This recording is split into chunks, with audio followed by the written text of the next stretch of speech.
The commitment as well of San Miguel Aero City is to be able to provide jobs. And so therefore, the training and all of the skills development was conceptualized. So we are working with PESO to ensure that we are able to provide opportunity for the locals within the area of our with our operation. Kailangan tulungan namin ang bayan ng Bulacan in terms of may angat yung nila, yung estado ng buhay nila. Ito, meron kaming dapat ibigyan ng priority. At ito yung tulungan namin yung mga project affected people. Basically, sila po yung mga mangingisda, o kung di man mangingisda, sila po yung mga nagbabantay po ng palaisdaan.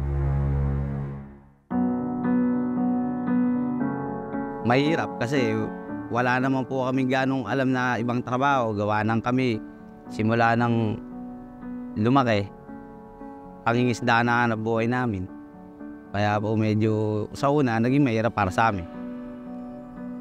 Pero ngayon, siyempre, kailangan namin mag-adjust para kumita, ganyan, para sa trabaho, para sa pamilya. At sa tulad namin na hindi naman ganoon nakapag-aral at nalinya kami sa ganitong trabaho, napakaganda at napakalaking oportunidad na binigay sa amin ng San Miguel ito.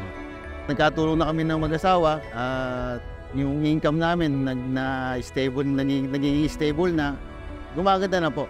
Siyempre, mahalaga rin po yung kahit papano, yung mga sa training, madagdagan yung mga kaalaman mo. We've only just begun. We're still on our first phase of the project, and there are a lot more opportunities to come in the future.